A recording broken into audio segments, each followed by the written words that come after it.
Hello everyone good morning रातिपुৱা ভিডিঅ'টো আৰম্ভ কৰিলোঁ। ৰাতিপুৱা ল'ৰাক খুৱাই বৈ পঠিয়াই এতিয়া মই ঘৰ চাফা কৰাত লাগিলোঁ, যিহেতু এতিয়া মৰ্নিং স্কুল হৈ আছে। ইফালে গা পা ধুই আহি ভাতত লাগিলোহি। ভাতৰ কাৰণে আজি বৰালি মাছ আৰু জিকা তেনেকৈয়ে বনাম। ইফালে কেৰাহীখন পাতি ল'লোঁ। ভাত পিছে মোৰ বনাই হৈ গ'ল। ইফালে মানুহজনক কৈছোঁ যে মাছটো কাটি দিবলৈ।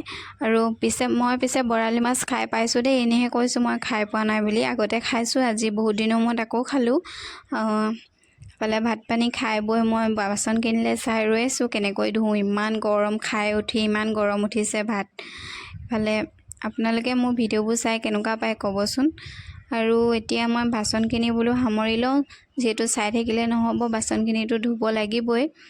এতিয়া মই ধুনীয়াকৈ সামৰি লৈছোঁ। সামৰি এতিয়া মই বোলো ধুই লওঁ, থৈ দিলে শুকাই যাব। শুকাই গ'লে ধুবলৈ নোৱাৰি, বহুত টান হৈ যায়। এতিয়া ৰ'দটো চাওকচোন, ইমানেই চোকা দিছে নহয়। পিঠিখন আৰু হাতটো ইমানেই পুৰিছে। মই পটাপট বাচনখিনি ধুলোঁ।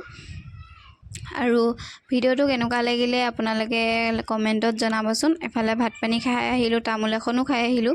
এফালে গৰমত মানুহে কাম কৰিব পৰা নাই, ইমান গৰম হৈছে।